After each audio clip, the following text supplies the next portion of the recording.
Let's Alrighty. go to the NBA/college basketball because we're going to talk March Madness, but I'm going to pose the question to you in this way. Okay. Uh, because I know you're a big college basketball fan, but this is what I've said. And I'm interested in your take on this. The NBA, unlike the NFL, I think has made a huge mistake. The NFL and college football aren't in sync. When you watch college, it's like you're watching them before they get to the pros. It's like Hmm. you already know who they are. Where in the NBA, the draft is almost now always international players, Hmm. um, G League players.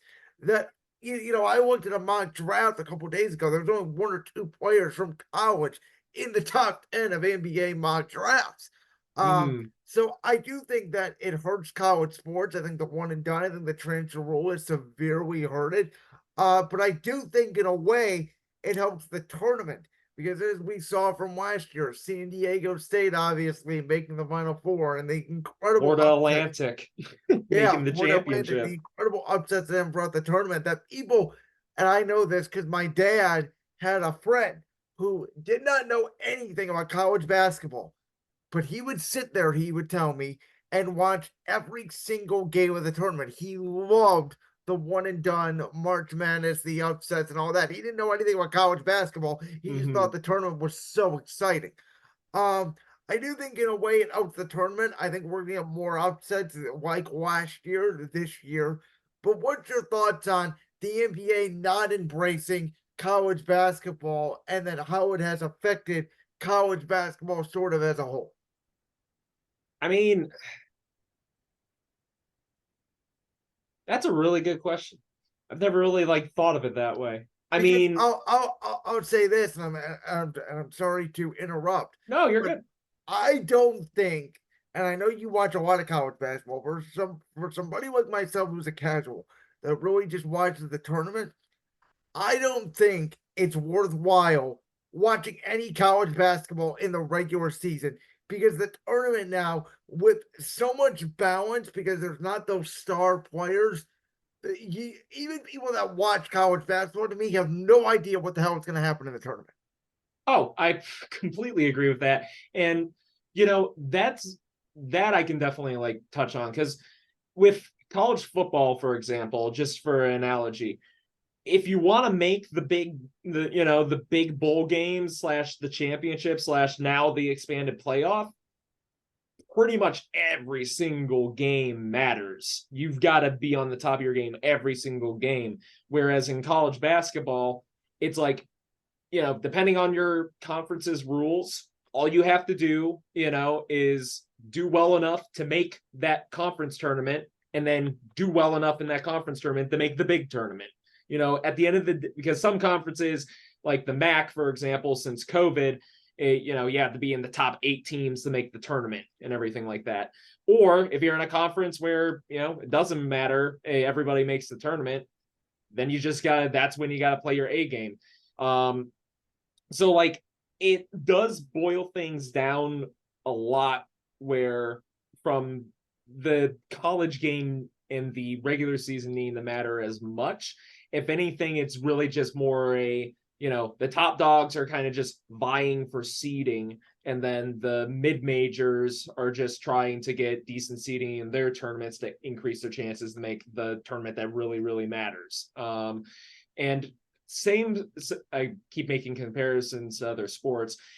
At the end of the day, too, we've seen in the past couple of years a really big influx in international players in the NBA really making their mark on the game. Luka is easily the big Luka and um, uh, Well, there's Luca, there's Joker Giannis, there's Jokic, there's Victor Jokic. Wembanyama. So many big time players now that are international. NBA is, and like the NFL, is trying to increase their brand. Given football is something that's very American, so that one is a difference in terms of it potentially expanding to other nations and stuff. The NBA obviously isn't going to do that because all around the world's got their own leagues and everything. But the NBA wants to continue to, like any business, expand their audience, expand their brand. And if they can focus on and bring in like other international players, big name international players, they're going to draw eyes from the country that they're originally from. So like it's a shame, and it's also, a good thing to some degree too, because it's not bad to, have people from other countries playing in the game and everything here in the States and all. um but it does detract a little bit from the college game, because people are not going to be as glued to every single game. It's just boils down to the big tournament, which is exciting. And as much as I love college football and I think it's my favorite sport overall, nothing beats March Madness for me. Like, it is the greatest time of the year to be a sports fan. So with March Madness, obviously, I'm not going to ask you to go over every single team, but give us some of the favorites and some of your thoughts, and then maybe a team that you think is a little bit under the radar that could have a chance to win the whole tournament. I know, at the time this recording comes out, we're going to be about 2 weeks away from the tournament. So, Mm-hmm. conference tournaments haven't even started yet. But now you sort of get a feel about who are the best teams. Um, that is a loaded question, because last year into this year, it doesn't like, obviously, if you had to boil it down, the top three teams this year are Houston, Purdue, and UConn. I think that's pretty much a straightforward, like, no duh. They're both at 26-3 essentially, and they've all pretty much cleaned up with the exception of a few games here and there. But the rest of the field is such a just it's literally just throwing darts at a board and seeing what hits. Because it doesn't seem like, where like I remember like 5-10 years ago, where like there's a top dominant like 16 teams. It seems like the like, if you're like outside of the top 10, it's a revolving door of like who's going where and everything. Yeah. So, Um I mean, there's a chance we get away of Chicago or Again, Butler yeah. or remember Florida Gulf Coast? That was something. Oh, I remember Florida Gulf Coast. I mean, unbelievable. Some Okay, so I want to end with a couple NBA questions, not really team specific, but more of a NBA in general question. mhm, I want to start with this. There's this thought out there, and I've seen this debate over the last couple weeks that the NBA game, we've seen defenses are not as great in the regular season. Guys are scoring 70 points every night. It's not really a wow, they scored 50 anymore. It's like 50 almost becomes the new norm now, and guys are mhm. putting up more points everywhere. My argument, and there's the argument out there that the NBA players are more skilled than ever, and they're just owning defenses.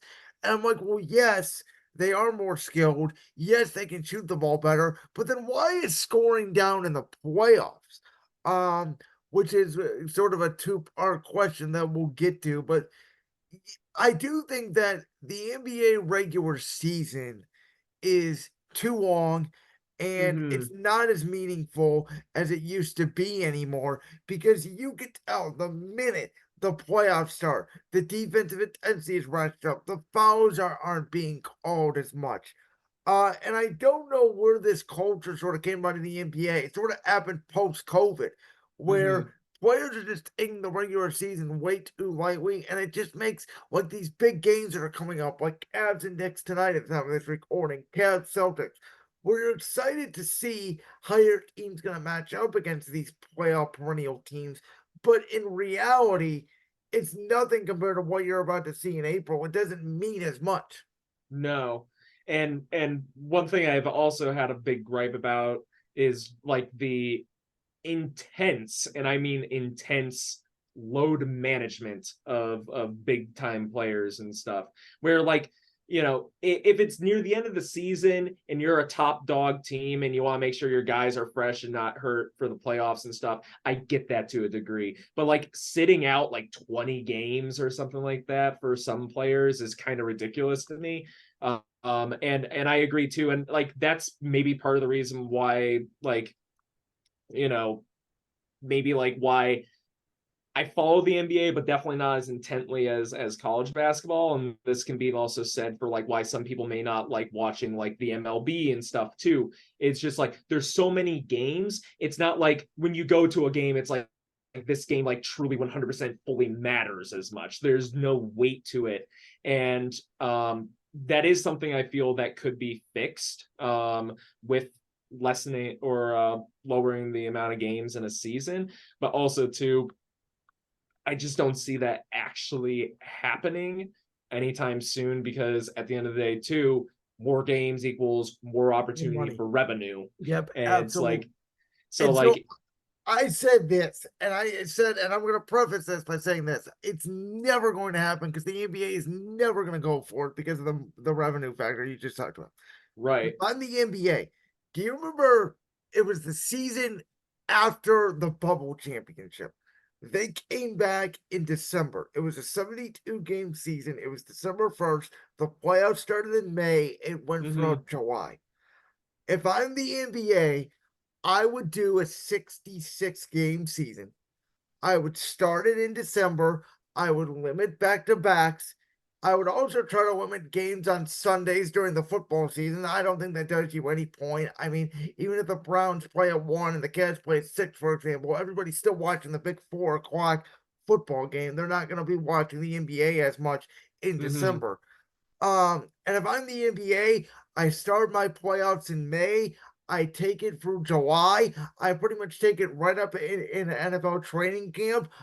It gives you a real opportunity because in June and July, it's just baseball. It is sort of that break a little bit from sports, but it would give the NBA, instead of their free agency and the trade and all that, which is fun, depending on the Mm-hmm. year and how many free agents are available, but it does give, in my opinion, the NBA the ability to just dominate the summer without any NFL competition for their playoffs. We're in the playoffs, they're competing with the schedule at least and the draft to some extent. Right. And that is potentially an untapped market because you're correct. The summer months of June and July are baseball, and let's be honest, none of the other like pro sports leagues like the MLS and stuff can are real competition at the end of the Yeah, but day. David, the NBA's got their second round of the draft on its own television night. Yeah, people are gonna watch Heck that, yeah. right? So yeah, I mean, if I was the NBA, like, again, I don't think in any kind of sane world they end up actually for revenue purposes lessening the season. But in terms of like, could they rework the schedule? Maybe take a little bit of that piece of the summer that is fully dominated by baseball and stuff, and it could be an opportunity to also put some more eyes on the game and give a little bit more to talk about during those sort of break from major sports happening 24/7 time we usually associate with June and July. But you know time will tell if that actually ever happens. At least how things have been going, I don't think so, but it would be cool. That is a cool concept that I think would be really neat to see. So during COVID, when the NBA All Star Weekend did not occur, I Mm-hmm. sat back and I said, you know what? I don't miss it.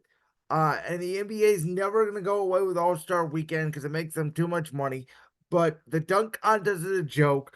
The Oh yeah. skill, the skills competition is a joke. And I said this, no disrespect to Max McClung, but you've been in the league for 3 years and you can't even make an NBA roster. I don't care if you can dunk over Shaq leaning down. I just don't care. You're Mm-hmm. you're not an NBA player. Whoop de doo, you can dunk. Um, the All Star game is a joke, and I turned it off. It was the first time in my life I turned off the All Star game. I said, I'm watching when Luka Doncic threw up that ball near the end of the first half and it like barely hit, the backboard, and Jokic was like walking down the court, not even trying. I said, you're telling me you don't care about this game, so why should I watch your product? Um, I think the only way to fix it, because you're not going to do the old MLB All Star version of, the winner gets the home court in the finals because it would feel would Mm-hmm. have been unfair. I get it, though I think it would add a lot more stakes to the game. Oh, The 100%. only way you can do it is by incentivizing the players. And, maybe you put $2 million to every winner of the team, and you put them in bags, and the loser has to give a bag to the winner. I don't know, man. You got to do something. Otherwise, just cancel the damn game.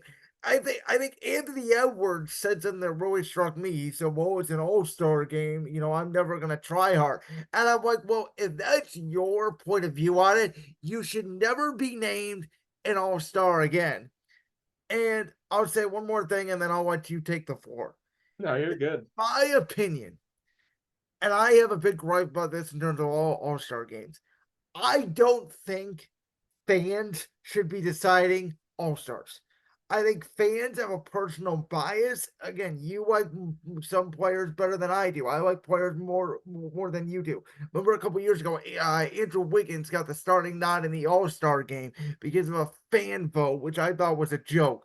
Uh, So if I'm running a league, my All-Stars are determined by players, coaches, media members, and executives. It's not by fans. The fans should be able to enjoy the game with a money incentive or something on the line, but don't let fans vote for players because players get either unnecessary a ton of votes or unnecessary not a ton of votes, and they really are better or worse than what they are. Just fans have personal bias. oh, absolutely. And I honestly 100% agree because like there were a couple folks, who were pretty much sent to the Pro Bowl this past year that I went, really? Compared to like some other players and stuff too, for example. It's something where it's like, if you want to have like a fan vote just for to see what the country thinks, cool, but it shouldn't have as much of, basically be the be all end all for, who gets the nod to be considered like who's the top of their position in the league that they're in that year. It's a neat idea.